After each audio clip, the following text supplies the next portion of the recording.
After abusing me for my entire life, my parents finally started loving me, but only after realizing they could make money off of me. So I let them think they won, only to absolute ruin them when the time was right. I ruined my parents' lives before I was even born. They were the dream power couple. Met in high school, went to the same university, had a dream about backpacking across continents together, and then, during sophomore year, they didn't use a rubber. My father fertilized my mother, and I was created. They actually wanted to terminate, but both sets of grandparents shut that down fast. So, because of me, everyone was whispering about my mom's pregnant belly. It got so bad that she dropped out of the degree she'd wanted her whole life. As you can imagine, she didn't like me much after that. Actually, she straight up resented my existence. But thanks to my grandparents, I never found that out until I was 5. Because up until that point, I legit thought my mom was my sister and my grandparents were my actual parents, because she wanted nothing to do with me. If I ever tried getting her attention, she'd either completely ignore me or snap at me. And as for my dad, well, he wasn't even in the picture, so I had zero clue he existed. Meanwhile, they kept dating like nothing had changed. By the time I started walking and talking, Dad had graduated and suddenly developed a conscience. He started showing up on weekends, and I just thought he was some random friend of my grandparents that my mom hated. That's how I finally figured out that this family friend was actually my father. Once Dad landed a decent job, he suddenly wanted me to live with them. Mom was completely against it, but my aging grandparents basically forced them into it. So, at 5 years old, I reluctantly moved in with these strangers who happened to be my biological parents. Saying it sucked would be the understatement of the century. It felt like someone had turned off the sun, and throughout their emotional neglect, my mom would constantly remind me how lucky I was that they took me in, and in the same breath, she'd threaten to kick me out over any tiny mistake. Dad worked crazy hours and came home exhausted. Whenever I tried bonding with him, he'd brush me off with, "I can't deal with you right now." I went from being surrounded by love to living with people who couldn't stand the sight of me. I became so terrified of her reactions that I started doing perfect schoolwork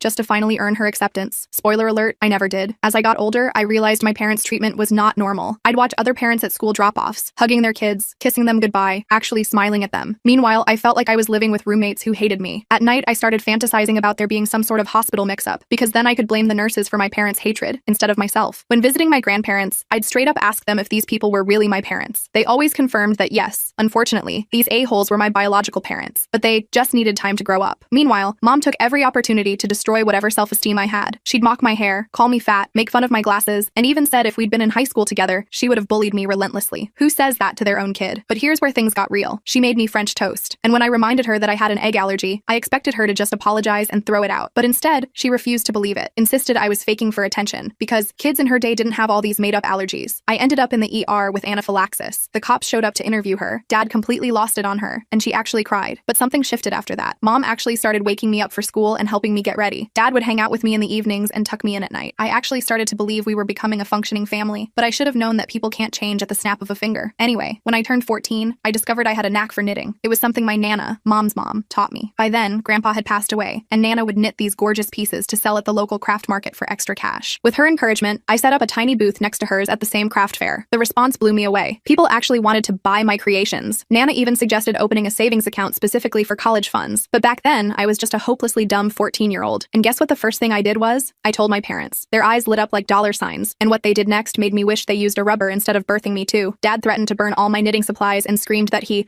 wasn't busting his ass to pay for my education so I could waste time on stupid crafts. Mom banned me from visiting Nana's house entirely. They demanded I hand over all my earnings, but when I told them Nana was keeping it safe, they called her and started screaming about how they deserved every penny of my money. That's when I realized they hadn't changed at all. They were still the same selfish jerks they'd always been. I wasn't about to give up my passion or the money that could fund my escape to college. Knowing my parents, they probably wouldn't even help with tuition, so I needed to take control of my future. I came up with this whole scheme where I'd tell my parents I was sleeping over at my BFF's house on weekends. She was totally in on it. But I'd actually go to Nana's place to knit and fulfill orders. Nana was crucial in building my business, and I also started using Instagram, TikTok, and Facebook to reach more customers. Social media was a game changer. Suddenly, I could share my work with people everywhere. What started as a tiny booth at the local fair became a thriving online shop. Nana helped me open a joint bank account with her as co-owner. I trusted her completely, and thanks to her, I could save everything for college. She believed in me when my own parents just wanted to take my money. Then disaster struck. Mom went through my phone one day and discovered I was still running my business behind their backs. All hell broke loose. They screamed at both me and Nana, demanding I withdraw everything I'd earned and hand it over since they'd raised and taken care of me. I nearly broke down trying to explain the money was for my future education, and I wasn't hurting anyone. Dad ranted about how he couldn't trust me anymore, and Mom forced me to delete my Instagram while she watched. I cleverly just deactivated it, planning to reactivate once I was free. They went nuclear with restrictions. No phone access from 9 a.m. to 4 p.m. and midnight to 8 a.m. Location tracking. Monitoring my entire browser history. I got notifications if I searched for freaking underwear. Limited hangouts with friends to twice weekly with mandatory check-ins, and occasional supervised visits with Nana, but absolutely no knitting allowed. The punishment? Taking away all communication privileges. Some days I just wanted to run, but at 16 I had nowhere to go. I managed to convince them to let me work at a local coffee shop, but they demanded 25% of those earnings too. I agreed without fighting. Giving them their cut was while secretly passing the other 75% to Nana for my escape fund. They made life unbearable, randomly barging into my room to search it, going through all my messages, constantly tracking my location. If I broke any of their insane rules, I'd either get grounded or they'd take more of my earnings that week. Through it all, I focused on getting perfect grades. I knew a good college was my only ticket out, so I worked my ass off. The night before my 17th birthday, I packed everything I'd bought myself, leaving behind anything they'd given me, including my phone, which I factory reset. My plan was set. Nana picked me up early morning, and I officially moved out. My parents were shocked. They argued with Nana and threatened to call the cops. I told them to go ahead since I was 17 and could make my own decisions now. They tried guilt-tripping me that everyone would think I was ungrateful for abandoning them. I couldn't care less. When they threatened to withhold college support, I just smiled, knowing I had my own money and scholarship prospects. Walking out of that house felt terrifying, yet liberating. Those first weeks at Nana's were absolute heaven. No more surveillance state. First thing I did was buy a new phone with a new number. Then Nana and I went to the bank so I could convert my minor account to an individual one. Having my own card and account without needing permission felt amazing. I reactivated my Instagram and went back to business. Nana even gave me space in her house for a little studio. Just a week after moving out,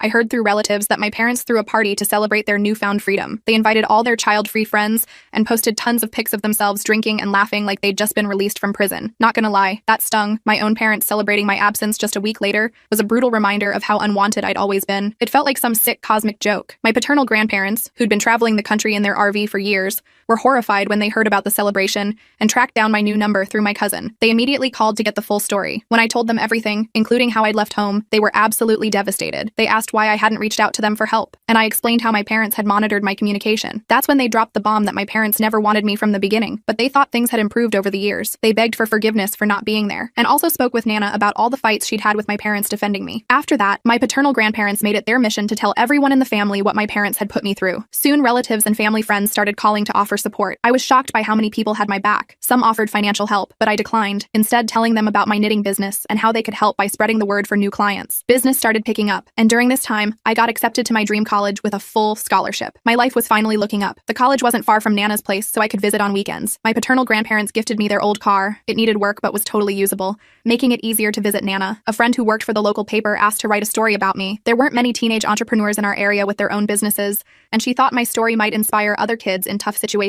After thinking about it, I agreed, hoping if there was another kid out there stuck in a toxic home, they might find some hope. When the article came out, seeing my journey in print felt surreal. It might seem small, but for the first time in forever, I felt proud of what I'd accomplished despite everything. Nana was bursting with pride, and relatives and friends called to congratulate me. Another new experience since my parents had never acknowledged my achievements. My parents must have seen the article because they called Nana screaming about how I'd betrayed them. They demanded I publicly give them credit for my business since relatives were criticizing their controlling behavior. They even threatened to sue me for a share of my profits. But Nana shut them down hard, saying I'd built everything under her roof so they could try going to court if they wanted. They'd lose anyway. I was livid at their audacity, but instead of stooping to their level, I organized a small celebration with people who actually loved me. Since I was heading to college soon, it felt right to have one last gathering with my real support system. Of course, word got back to my parents, and somehow they got my new number. Cue the barrage of texts about what an ungrateful daughter I was, and how they wished they never had me. Dad sent this long-ass guilt trip about how he'd provided for me my whole life. Yet here I was, wasting money, celebrating with others. The hypocrisy was mind-blowing considering they threw a party when I moved out. Update 1. Holy crap. I had no idea my post would blow up like this. I've seen it reposted on TikTok and I'm low-key terrified my parents might find it. Please send good vibes they don't discover this. I see many comments saying I should permanently block my parents. And you're right, I'm planning to. But first, I want to send one final email laying out exactly what they put me through. I'm not a doormat like some of you suggested. I'm just a young person with toxic parents trying to figure this out. Society teaches us parents always want what's best for us, but nobody teaches you what to do when that's not the case or how to cut them off. Update 2. Thanks for all the supportive messages from people who've been through similar hell. As promised, I sent that email to my parents. Nana helped me organize my thoughts. Here's what I wrote. Dear Mom and Dad, after serious reflection on our past, present, and potential future relationship, I've realized I need to cut ties with you both for my own well-being. I've spent my childhood desperately trying to earn your love and meet your expectations, but I was never enough. From Mom forcing me to eat eggs despite my allergy to feeling like a stranger in my own home, your actions shaped my understanding of how toxic our family dynamic is. I held on hoping for connection that never materialized. When I found purpose in knitting through Nana's guidance, I thought it might bridge our gap. Instead, your attempts to control and take my hard-earned money only confirmed I needed to escape this environment. This isn't revenge, it's self-preservation. I'm building a life free from toxicity and filled with the support every kid deserves. I hold no hatred toward you, but must prioritize my mental health. Thank you for pushing me to become independent and for underestimating me. I wish you happiness in your child-free life. Please respect my decision for no further contact. I cried while writing this. Even knowing all the awful things they did, it's still heartbreaking that parent-child bond we're conditioned to value. After sending it, I blocked them everywhere. I'm heading to college soon and honestly pretty nervous. Nana and my paternal grandparents are helping me move into my dorm. I'm excited to meet new people and make friends. For those asking, yes, I'm keeping my knitting business going through college. It's my passion, and I'll make it work with my studies. Update 3. 3. Wow, 6 months since my last update. Life is completely different now. First off, I'm thriving in college. Classes are tough, but I'm maintaining good grades. Even with my successful business, having a degree will be my safety net. I've made incredible friends here who even help me get more knitting orders. College has opened my world to new experiences and different perspectives. Such a change from the isolation I felt growing up. Oh, and I've been dating this guy Alex for 2 months now. He's pretty great, so we'll see where things go. Every weekend I visit Nana and we work from her little studio filling orders. Business is booming and the customer feedback is amazing. It's wild how following my passion has given me both financial stability and a real sense of purpose. As for my parents, radio silenced these 6 months since my email. According to my grandparents, they received so much backlash from everyone that they decided to sell everything and move out of the country. They're starting fresh somewhere else. Honestly, I don't know where they went and don't really care. The fact they left without even attempting to apologize or reconcile tells me everything I need to know. I genuinely hope they find happiness wherever they landed and can finally live the child-free life they always wanted. Meanwhile, I'm focused on building the future I deserve. I'm so grateful to everyone who's followed my journey and offered support. The biggest lesson I've learned is to surround yourself with people who actually believe in you. Thanks to Nana and friends who had my back, I'm where I am today.